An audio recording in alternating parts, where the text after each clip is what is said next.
नमस्कार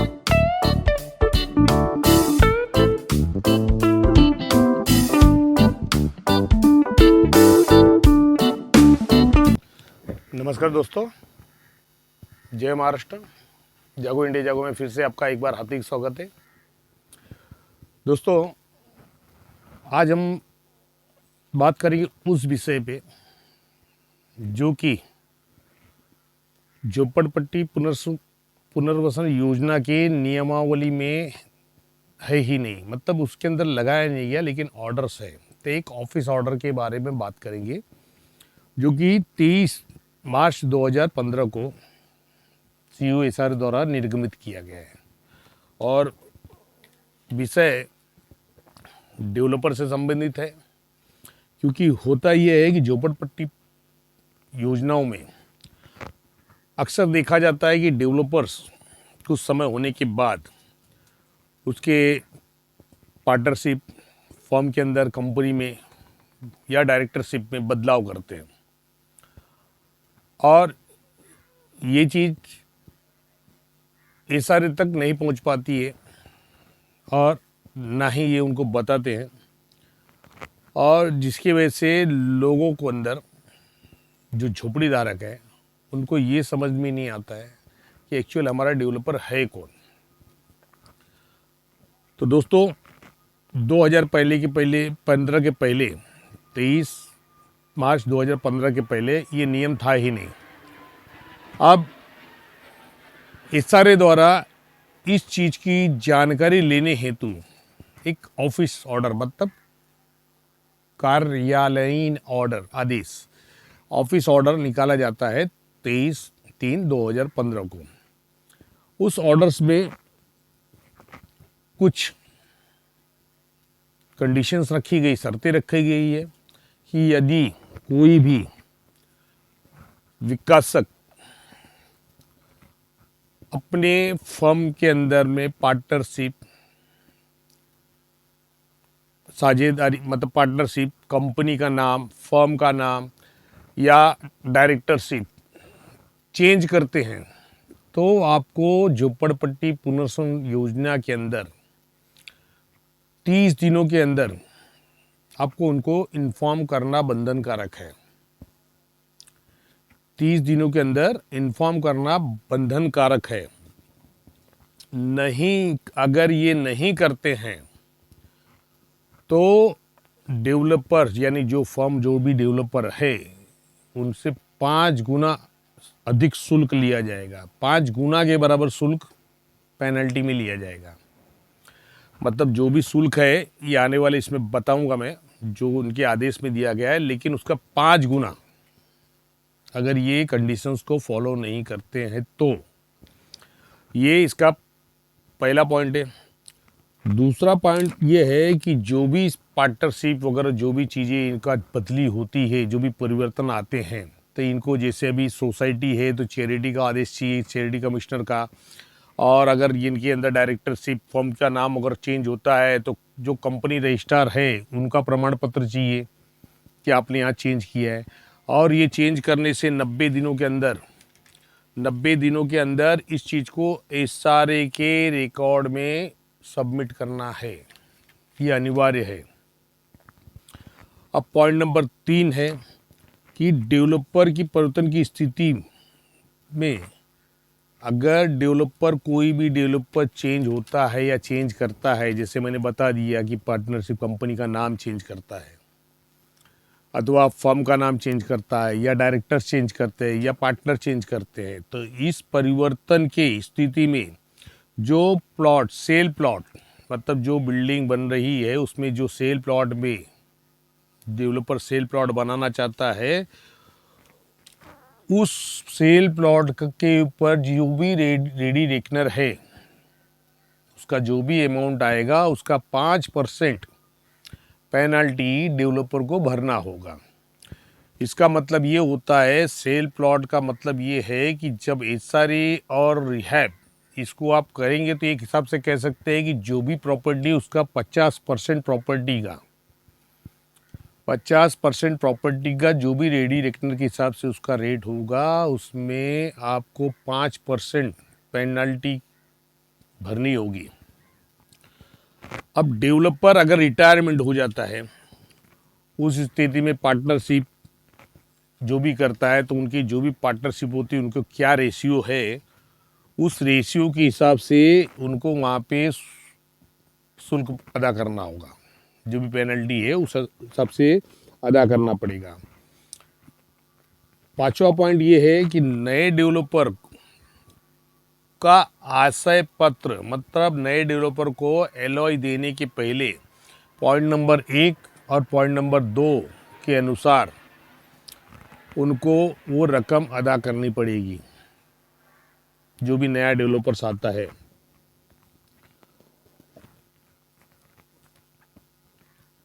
और ये जो भी चार्जेस लिए जा रहे हैं एसआरए द्वारा, मतलब शासन द्वारा, ये जो भी चार्जेस लिए जा रहे हैं, ये योजना में डेवलपर, कंपनी, उनके डायरेक्टर्स या फर्म के नाम, कंपनी के नाम चेंज करने के एवज में लिए जा रहे हैं, उसमें लागू होते हैं। और जो भी डेवलपर होगा, सातवां नंबर पॉइंट ये कहता है कि जो भी डेवलपर होगा, नया डेवलपर होगा, ये एसआरए को इंडेमनिटी बॉन्ड यानी क्षतिपूर्ति बंद पत्र देगा कि वो किसी भी अधिकारी के खिलाफ कोई भी मुकदमा नहीं करेगा। आठवां पॉइंट कहता है कि ये जो भी आदेश है, ये जो भी ऑर्डर्स, ऑफिस ऑर्डर्स हैं, ये ऑफिस ऑर्डर उन प्रकरणों में, मतलब उन मामलों में ये नहीं लगेगा जहाँ की सोसाइटी द्वारा अनुरोध किया गया है डेवलपर को चेंज करने के लिए। इसका मतलब 13(2) में, स्लम एक्ट के सेक्शन 13 सबसेक्शन 2 के आधार पे अगर सीईओ का कोई भी आदेश है तो वहाँ पे ये आदेश लागू नहीं होगा। और यदि कोई डेवलपर की मृत्यु हो जाती है तो उसके जो लीगल हायर्स हैं, जो वारस, वो अगर उसके अंदर पार्टनर या डायरेक्टर के रूप में आते हैं, तब भी ये जो आदेश है उनको लागू नहीं होगा, उनको लागू नहीं होगा। तो दोस्तों, ये जो ऑर्डर्स हैं, ये ऑर्डर्स डिपार्टमेंट ने, ये कोई डेवलपर के लिए है कि डेवलपर में हमेशा कुछ न कुछ यहाँ पे कलाकारी होती रहती है। आप भी जानते हो, हम भी जानते हैं, क्योंकि हमारा ही प्रोजेक्ट के अंदर अभी तक में हर बार आता है रजिस्ट्रार का, जो कंपनी रजिस्ट्रार के यहाँ से डिटेल्स आती है कि हर 2-3 महीने में इन्होंने डायरेक्टरशिप चेंज कर दी है। अब डायरेक्टरशिप चेंज के लिए कर दी है तो डिपार्टमेंट ये कहता है कि भाई हम कर सकते हैं, भाई कर सकते हैं, क्योंकि मैंने पहले भी क्या, कोई भी चीज़ इम्पॉसिबल नहीं होती, कर सकते हैं। लेकिन कर सकते हैं इसका मतलब ये नहीं है कि आप फ्री में दोगे, कानून मना है, सरकार को राजस्व देना पड़ेगा। राजस्व कितना? आपके सेल एरिया का, यानी जो भी इशारे कर रहे हैं उसकी 50% प्लॉट का 5%। और यदि आप ये नहीं करते हो, इशारे को इत्तला नहीं करते हो, तो आपको 5 गुना पेनल्टी भरनी पड़ेगी, मतलब 5% का 5 गुना। तो ये जो चीज़ें हैं इसलिए दबाई गई है इशारे द्वारा, ताकि लोगों को पता नहीं चले और लोग इस पर ऑब्जेक्शन नहीं लें। क्योंकि अभी मेरा मसला ये है कि हमारे यहाँ पे जो डेवलपर्स थे, उनका फर्म का नाम था Sanjay construction private limited, Sanjay construction and finance limited, समझ रहे हैं? प्राइवेट लिमिटेड नहीं, लिमिटेड, यानी एक पार्टनरशिप फर्म था जिसके अंदर 2 कजिन्स, चचेरे भाई, उसमें पार्टनर थे, जो कि 50% के हकदार थे। अब उसमें हुआ ये कि उन्होंने उस चीज़ का नाम, फर्म का नाम चेंज कर दिया, उसको कर दिया ट्रांसकॉन। अब सबसे बड़ी बात है कि ट्रांसकॉन इंडिया प्राइवेट लिमिटेड है, या ट्रांसकॉन आइकोनिया है, या ट्रांसकॉन सेट क्रिएटर्स है। मतलब जब भी एसआरए के यहाँ से कोई भी पत्र आता है तो हमेशा उसका नाम अलग ही रहता है, कभी भी एक सेम नाम नहीं आता है। मतलब एक्चुअल फर्म का नाम क्या, ट्रांसकॉन आइकोनिया है, ट्रांसकॉन सेट क्रिएटर्स है, कि ट्रांसकॉन इंडिया प्राइवेट लिमिटेड है, क्या है, ट्रांसकॉन कंस्ट्रक्शन है। मतलब हमेशा हर नोटिस पे या हर लेटर पे अलग नाम रहेगा। अब ये समझ में नहीं आ रहा कि एक्चुअल कंपनी कौन सी है। अब ट्रांसकॉन जो कंपनी है, जिसकी भी कंपनी है, उनकी तो बहुत सारे कंपनियां हैं ट्रांसकॉन के नाम पे। तो अब यहाँ के लोग कंफ्यूज हैं कि हमारे डेवलपर कौन। अब दूसरी चीज ये आती है, ये अचानक में एक, मतलब जो रजिस्ट्रार ऑफिस से में बदली होती है कि भाई ये दोनों डायरेक्टर हट गए, अब दूसरे दो डायरेक्टर आ गए। वहां पे मुझे ये समझ में नहीं आ रहा है कि जब दो जन की पार्टनरशिप फर्म है तो वहां दो जन को हटा के दूसरे दो जन कैसे आ सकते हैं।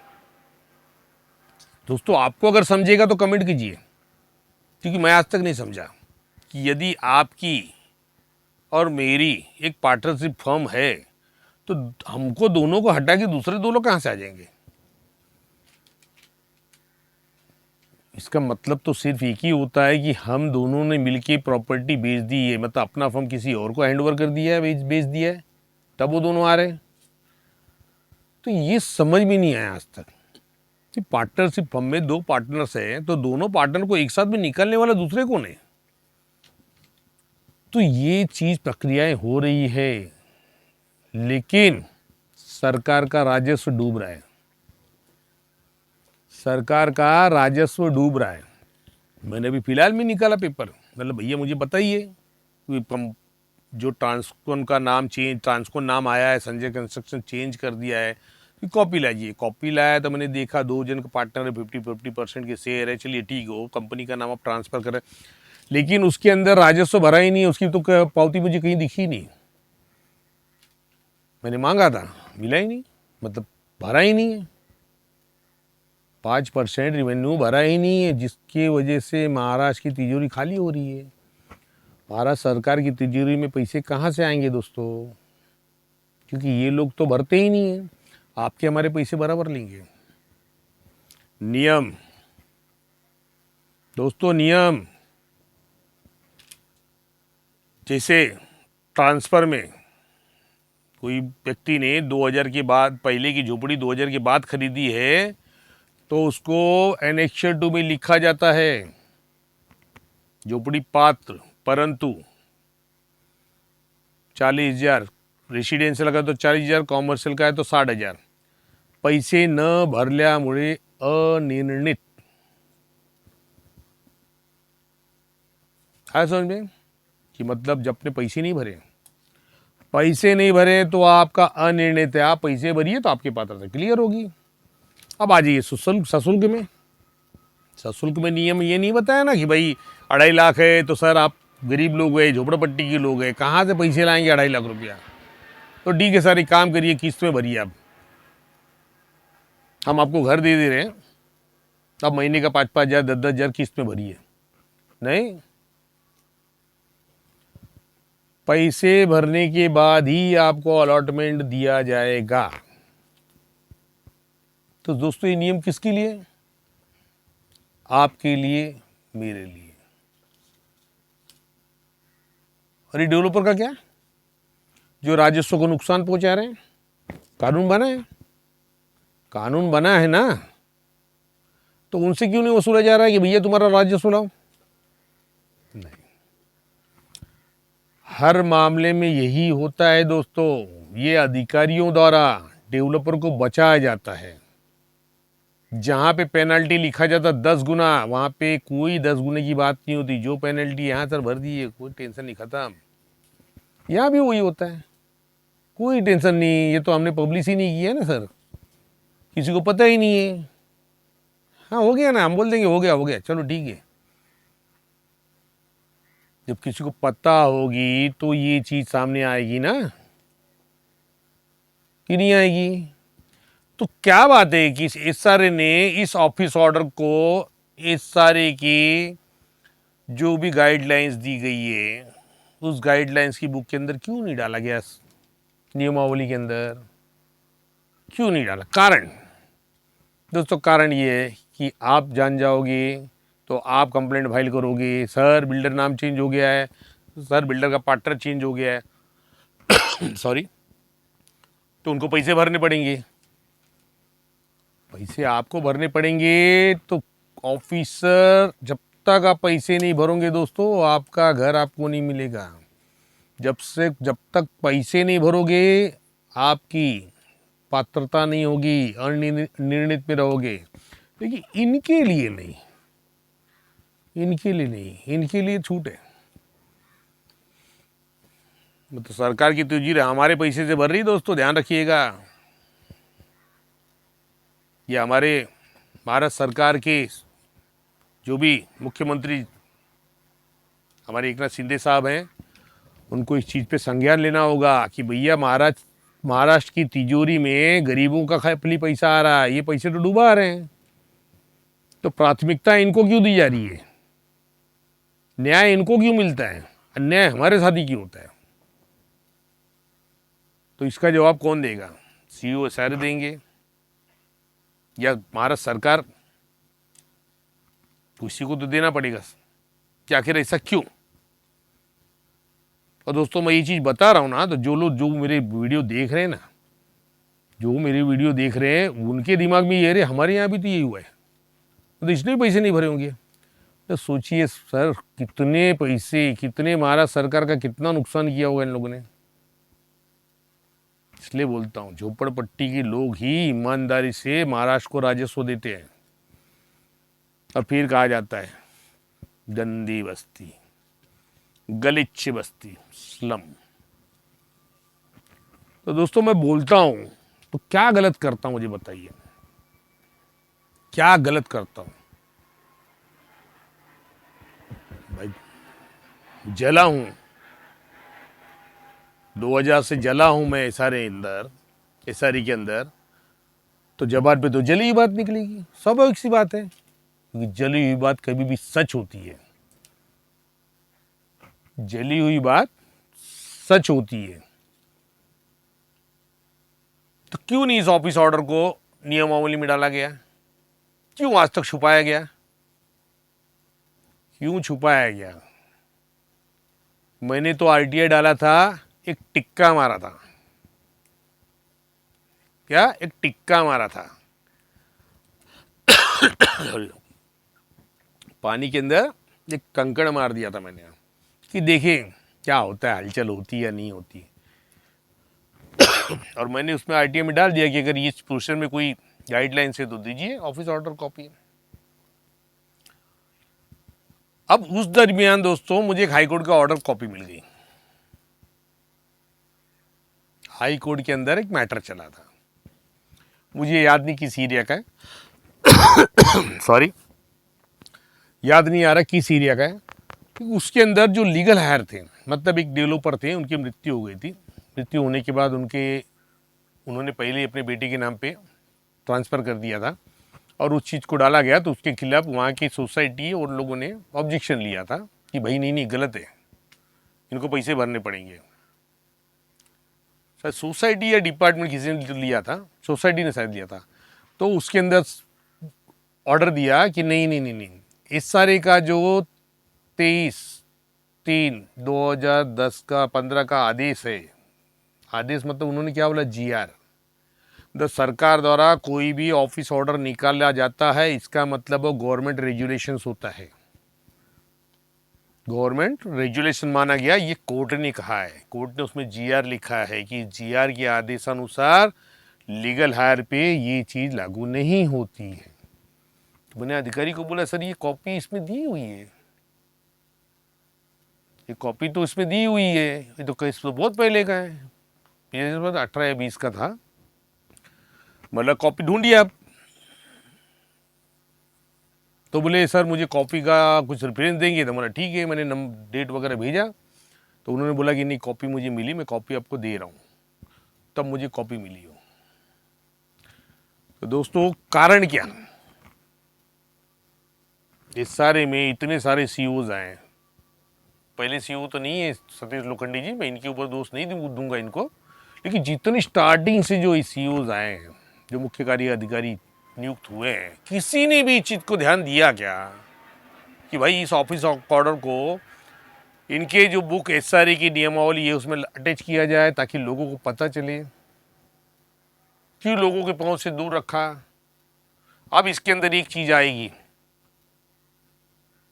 कि वो तो ऑफिस ऑर्डर है तो हम क्यों लगाए? तो दोस्तों, इनकी नियमावली की बुक में देखिए बहुत सारे ऑफिस ऑर्डर्स हैं, बहुत सारे ऑफिस ऑर्डर्स हैं। जो ऑफिस ऑर्डर डेवलपर को बेनिफिट दे रहे हैं वो ऑर्डर्स हैं। जो ऑर्डर्स अधिकारियों को उनको नियुक्ति की जा रही है वो ऑर्डर्स है, बाकी ऑर्डर्स नहीं। ये ऑर्डर नहीं है तो मतलब कुछ तो है। सर यही चीज है, तकलीफ यही है, छुपाया जाता है, छुपाया जाता है। इनके डेवलपर के द्वारा किए गए जो भी गलत काम, मतलब गलत काम गैर कानूनी काम, मतलब ये जो नाम अगर आपने नहीं किया तो गैर कानूनी हुआ ना, तो कोई भी आपके ऊपर आके राज करेगा। तो इसको देना चाहिए, पब्लिक को बताना चाहिए ये है गलत काम। जैसे मैंने कल की वीडियो में बताया, कानून है, इम्प्लीमेंट नहीं होता है। तो दोस्तों, मैंने बार बार एक ही चीज, क्या हो, कानून कितना भी अच्छा हो, कानून कितना भी अच्छा हो, कोई फर्क नहीं पड़ता है जब तक कि उसको लागू नहीं किया जाए। तो लागू कौन करेगा? लागू कौन करेगा मुझे बताइए। लागू हर व्यक्ति को करना पड़ेगा, चाहे प्रशासनिक हो चाहे आम हो, एक आम नागरिक हो या कोई लीडर हो, सबको करना पड़ेगा। अगर सब लोग इस कानून का पालन करेंगे तब लोगों को न्याय मिलेगा, अन्यथा नहीं मिलेगी, न्याय नहीं मिलेगा। लड़ना पड़ेगा कानूनी तौर से, तब न्याय मिलेगा, नहीं तो नहीं मिलेगा। मिले ना, बहुत लोगों को न्याय मिला, कानून में गए हाई कोर्ट में। प्रॉब्लम क्या होता है मैं आपको समझाता हूँ। यहाँ पे झोपड़पट्टी पुनर्वास योजना के अंदर में यहाँ के जो मुखिया हैं, मुख्य कार्यकारी अधिकारी से लेके जितने भी अधिकारी है, निम्न श्रेणी के अधिकारी तक, उनको ये पता है ये झोपड़पट्टी के लोग हैं, इनकी पहुंच कहाँ तक है। कि ज़्यादा जाएंगे सीईओ को कंप्लेंट करेंगे, ज़्यादा करेंगे महाराष्ट्र सरकार को कंप्लेंट करेंगे। करने दीजिए, हमारे पास ही लेटर आएगा, दफन कर देंगे। हमारे पास ही लेटर आएगा, दफन कर देंगे।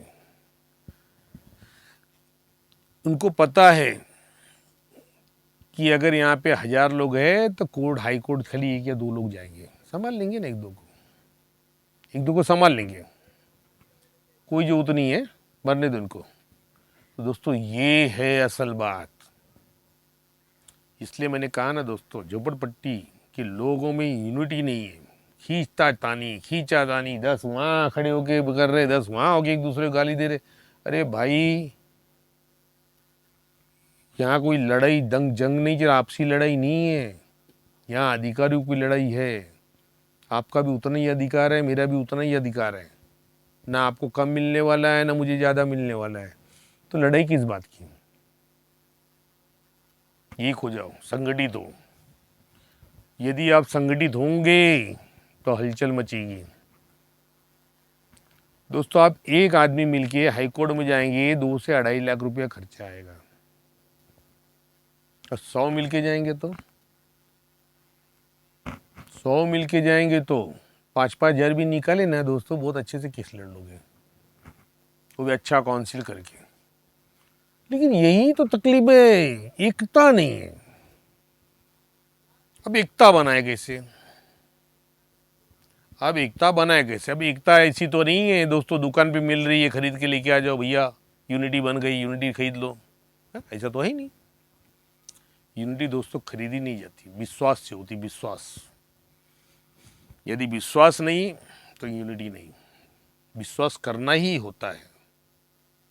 अभी आप मुझे बताइए, आज भी, पहले की बात तो छोड़ दिए, पहले राजाओं के जमाने में सेना होती थी, सेना किसका आदेश मानती थी?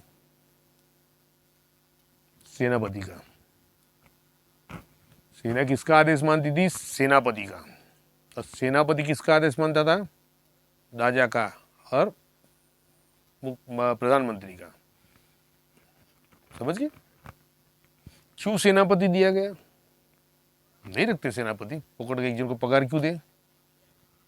तो वहां पे प्रॉब्लम ये था कि यदि सेनापति नहीं है तो जीत नहीं सकती है, राज्य जीत नहीं सकता है। कि सेनापति की मेन कमान होती है जिसके उस राज्य के लिए जीता जाता है। तो दोस्तों, आप भी जब कोई टीम बनाते हैं तो आपको एक सेनापति तो खड़ा करना पड़ेगा।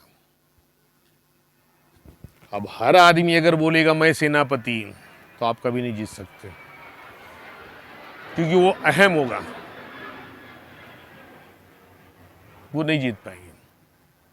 आपको एक को बनाना पड़ेगा मुखिया, उसके अगुवाई में आपको खड़ा रहना होगा, आपको समझना होगा चल क्या रहा है, करना क्या है, और उनके सामने मिल के, साथ में मिल के बैठ के काम करो। है आज भी बहुत सारी सोसाइटियां हैं, मैं ये नहीं बोलूँगा कि सभी वैसे, कुछ लोग इक्का दुक्का लोग हैं जो अपने हक के लिए आज भी एक साथ चलते हैं। मजा आले डिपार्टमेंट की या बिल्डर की, भाई ऐसा नाही आहे, असंच झाला पाहिजे। ठराव आहे आमचा, ठराव केलाय लोकांनी म्हणजे ऐकायचं। तो ठराव का मतलब होता है दोस्तों, वो भी जीआरई है। जैसे एक अधिकारी अपने ऑफिस के लिए एक ऑफिस ऑर्डर निकालता है, जैसे महाराष्ट्र के विधानमंडल में कोई चीज़ पारित होती है तो उसको शासकीय आदेश माना जाता है, जीआर बोलते हैं। उसी तरह जब कोई ठराव होता है सोसाइटी का ना, तो रूल के अंडर में है तो उसको जीआर कहते हैं। उसको अब ठराव बोलिए, रेजुलेशन बोलिए। रेजुलेशन का मतलब क्या होता है? सो गवर्नमेंट रेजुलेशन बोलते हैं, इसको सोसाइटी का रेजुलेशन बोलेंगे। तो वही चीज़ है, उसको कोड भी नकार नहीं सकता। जैसे भाड़े का मुद्दा ले लीजिए, भाड़े का ही मुद्दा लीजिए। मैं लास्ट टाइम ही बोला कोड गलती कर, कोड की गलती है। माननीय न्यायपालिका के अंदर ये चीज थोड़ी गलत की जा रही है कि कोड के मैटर में आप एआर को क्यों बोल रहे हैं कि आप भाड़ा निश्चित करो। दोस्तों, स्वाभाविक सी बात है, जो जिस परिस्थिति में रहता है उसको उसी परिस्थिति का ज्ञान होता है। जो जिस परिस्थिति में रहता है उस परिस्थिति का पूरा ज्ञान होता है। तो यदि जो एआर हैं वो बांद्रा में बैठते हैं, तो चर्चगेट में क्या भाड़े चल रहे किसको उनको मालूम है क्या? वो पता लगाएंगे क्या? आप सोसाइटी को बोलिए रेजुलेशन लाइए, रेजुलेशन लाइए, और डिपार्टमेंट को बोलिए आप भी भाड़ा तय कीजिए, और आपका भाड़ा और सोसाइटी का रेजुलेशन के अंदर जो भाड़ा रहेगा उसमें जो ज़्यादा रहेगा वो दिया जाएगा, जो कि एसआरए का रूल है। एसआरए के रूल में है ये, मैं ये नहीं बोलता कि नहीं है। तो उस रूल का पालन कोर्ट क्यों नहीं करता है? कोर्ट क्यों खाली उनको बोलता है कि तुम डिसाइड करो? अगर एआर ने बोल दिया कि भैया चर्चगेट में 15,000 भाड़ा है, चल रहा है, मैं दे रहा हूं, तो क्या चर्चगेट के अंदर 15,000 भाड़े में कोई रूम मिल सकता है? कुलाबा वगैरह में जो झोपड़पट्टियां हैं, तो क्या वहां रह सकते हैं? दोस्तों, ये मुंबई करों को मुंबई से खाली कराने के लिए किया जा रहा है, ताकि मुंबई कर दर बदर भटके और मुंबई छोड़ के जाए। ये पॉलिसी है, ये मैं नहीं कह रहा हूं, ये हमारे माननीय मुख्यमंत्री जी एकनाथ शिंदे साहब ने मीटिंग में कहा था कि ये इशारे की वजह से मुंबई करों को घर छोड़ के जाना पड़ रहा है, क्योंकि उनको भाड़े नहीं मिल रहे, और भाड़े उतने भी नहीं मिल रहे कि मुंबई में रह सके। तो ये कड़वी सच्चाई है, ये कड़वी सच्चाई है, इसको मानना पड़ेगा। चाहे कोर्ट को मानना पड़े, चाहे कोर्ट हो, चाहे डिपार्टमेंट हो, चाहे सरकार हो, या चाहे आप हो, ये मानना पड़ेगा कि मुंबई करों को भगाने के लिए प्लानिंग चालू है। क्यों भाड़े के मुद्दे पे कोई पार्टियां नहीं चिल्लाती है? भाड़े के मुद्दे पे बाकी पार्टियां क्यों नहीं बोलती है? भाई वो भी तो मुद्दा है, वो भी तो मुंबई करों से रिलेटेड है। मुंबई कर मर रहे हैं, मुंबई कर गांव भाग रहे हैं, कहां रहेंगे? मतलब नाला सपारा विरार, फिर उसके आगे आगे आगे पहुंच जाओ। तो क्या चल रहा है? फिर एक भी पार्टी कोई भी ऑब्जेक्शन नहीं लेती है कि भाई मेरे लोग मुंबई कर जाएंगे कहाँ। नियम बनाना पड़ेगा, सरकार को घेरिए, सरकार से पास करवाइए अध्यादेश कि भैया नहीं, भाड़े के मैटर में भाड़ा उतना दो जो आदमी मुंबई छोड़ के नहीं जाए, मुंबई कर मुंबई में ही रहेगा। भाई ठीक है, मैं सांता कुछ बैठता हूँ तो उनको नियम लगाओ कि 3 किलोमीटर की, जैसे आप पीएपी में लगा दिए 3 किलोमीटर के दायरे में आपको पीएपी देना है, तो 3 किलोमीटर के दायरे के अंदर में जो भाड़ा होगा आपको देना होगा, तो नियम लगाइए। मतलब एक झोपड़ी का, एक झोपड़ी धारक झोपड़ी टूटने के बाद फिर झोपड़ी में ही जाके अपना दिन गुजारे, ये डेवलपमेंट है, ये डेवलपमेंट है। तो फायदा क्या हुआ झोपड़ी धारक को? फायदा क्या हुआ? मैं आपसे पूछना चाहता हूं और सरकार से पूछना चाहता हूं, फायदा क्या हुआ? कितने झोपड़ी धारक तो ऐसे हैं जिन्होंने घर तोड़े खुशी से, मुझे घर मिलेगा, और फिर जाके पूरी लाइफ जिंदगी में झोपड़ी में ही निकाल के गुजर गए। उन्होंने तो घर देखा ही नहीं कि पक्के मकान होते कैसे हैं। तो क्या फायदा उस मकान का?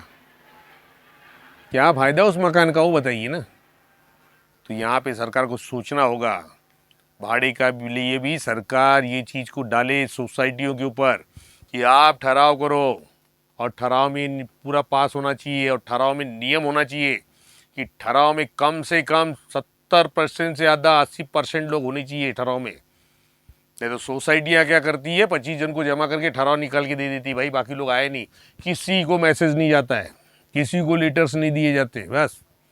और सोसाइटी ने दिया कि ये यार तो ओके ओके, सोसाइटी ने दिला ना, संपला मैटर, जाओ घरी, वो तो बैठी आपको भगाने के लिए। तो इसके लिए दोस्तों समझिए बात को। और आज मैंने वो मुद्दा बताया जो हिडन मुद्दा है, हिडन, हिडन मतलब छुपा हुआ।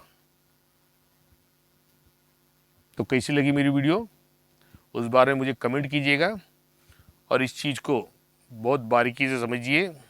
इसका ऑर्डर कॉपी आप आरटीआई में डाल के निकालिए। इसका तारीख है 23/3/2015, यानी 23 मार्च 2015 का ऑफिस ऑर्डर है, जिसमें बिल्डर बदली करने का प्रावधान क्या नियम है उसकी कॉपी डालिए अब आरटीआई में। सब लोग निकालिए, जहाँ जहाँ यह वाक्य हुआ सब लोग डालिए, और कंप्लेंट डालिए कि भैया बिल्डर से भुगतान लीजिए, राजस्व को क्यों नुकसान पहुँचाया जा रहा है। जो महाराष्ट्र सरकार को खाली हम ही राजस्व भरे 40,000, 60,000, 2.5 लाख, तो ये क्या करेंगे? बेनिफिट, ये बेनिफिट लेंगे। तो दोस्तों ये चीज़ें कुछ समझिएगा। डेवलपर बिजनेस करने के लिए हम मानते हैं, लेकिन सरकार का नुकसान करके करेंगे। जब आपको अगर भरना नहीं है तो आप फिर चेंज क्यों कर रहे हो? कारण क्या? इसमें कारण ये होता है दोस्तों, जब ये भाड़े नहीं देते, 32 की बारी आ जाती है तो अपना पार्टनर चेंज कर देते हैं, किसी मैटर में बिना सीसी के बांधकाम कर देते हैं, उसमें भी पेनल्टी है, 10 गुना पेनल्टी, 10 गुना पेनल्टी नहीं लेते। 10 गुना का मतलब समझते हो? अगर 1 करोड़ की पेनल्टी की 10 करोड़, 7 करोड़ की पेनल्टी 70 करोड़, उसमें भी रियायत देते हैं। ये सीओ सारे कंसिडरेशन ओके। मतलब सब यहाँ पे सिस्टम सेट है। उनको पता है राजस्व देने के लिए झोपड़ी धारक हैं 40,000, 60,000, 2.5 लाख। तो दोस्तों सोचिए, समझिए आपके साथ क्या हो रहा है। इसलिए मैं बार बार कहता हूँ, जानिए नियम, जानिए आपके अधिकार, जानिए आपके अधिकार क्या है। जब आप नियम जानेंगे तभी तो आप आगे जा सकते हैं। यदि आपको खुद को ही नहीं पता, आप बोलेंगे मेरे साथ अन्याय होगा, तो क्या बताएंगे आप? समझिए, आप एक एडवोकेट के पास भी जा रहे हैं, एक वकील के पास भी जा रहे हैं, उनको बता रहे हैं कि भाई ये वो अगर समझ ही नहीं पा रहा आपके साथ हुआ क्या है, तो आपका केस कैसे लड़ेगा? तो कैसे जीतोगे आप? जब आप नियम जानोगे तो आप वकील को समझाओगे, सर ये नियम ऐसा है और मेरे साथ ये गलत हुआ है, तो नियम है तो पालन होना चाहिए, इसका मुझे केस लड़ना है। तो अब वकील भी बोलेगा सही मुद्दा है, चलेंगे। क्योंकि वकील को क्या पता, वकील को जब हम बताते हैं तभी, क्योंकि आपका जो विषय है आपको ही पता है, वो आपके बगल वाले को भी नहीं पता होगा, या आपके जो 10 लोग लड़ रहे हैं, 50 लोग, 100 लोग जो लड़ रहे हैं उस एरिया में, उनको पता है कि हमारे साथ क्या गलत हो रहा है। ये वकील को तो नहीं पता है ना, वकील को तो बताना होगा ना क्या क्या आपके साथ गलत हो रहा है। तो इस चीज़ को समझिए, जागरूक होइए, जागरूक होइए। अगर आप जागरूक होंगे तो महाराष्ट्र में सब जागरूक होंगे। जहाँ जहाँ इशारे है सब जगह ये वीडियो पहुँचना चाहिए, इनको जागरूक करो। सोए हुए को भी जगाओ, बोलो आपका अधिकार है, लड़ो अधिकार के लिए। तो दोस्तों वीडियो लंबी हो रही है, बाकी बातें हम किसी और वीडियो में करेंगे। वीडियो कैसी लगी ये कमेंट में लिखिएगा। आजकल दोस्तों आप लोगों को कमेंट बहुत कम आने लगे हैं, पहले तो भरमार होती थी, लेकिन लगता है अभी थोड़ा थोड़ा जागरूकता फैल रही है। अच्छा है, मुझे खुशी है इस बात की, अगर जागरूकता फैल रही है तो बहुत अच्छी बात है। हाँ, मेरे एक दर्शक हैं रघुवंशी जी, उन्होंने एक क्वेश्चन किया था, क्या आरटीआई के अंदर हम एनेक्सल 2 की कॉपी वगैरह मांग सकते हैं? सर आरटीआई में आप सब मांग सकते हैं, डेवलपर का खाली एनेक्सल 3 जो मैंने बताया था, कैपेबिलिटी ऑफ द डेवलपर की जो भी आर्थिक क्षमता के विषय में है वो 20 साल के लिए प्रतिबंधित किया गया है सरकार द्वारा। तो उसको छोड़ के आप बाकी सब कॉपी ले सकते हैं। अगर आपको नहीं देते हैं तो आप 19(1) में अपील जाइए, फर्स्ट अपील डालिए। फर्स्ट अपील पे भी अगर नहीं मानते हैं तो आप सेक्शन 93 आरटीआई के सेक्शन 93 के अंदर अपील फाइल कीजिए, आपको आदेश मिलेगा, आपको ऑर्डर मिलेगा कि आपको देना पड़ेगा। कोई भी चीज़ कॉन्फिडेंशियल नहीं कर सकते आप, कॉन्फिडेंशियल करने का अधिकार नहीं है इनको, क्योंकि ये जो एक्ट है, आरटीआई का जो एक्ट है, क्या है वो?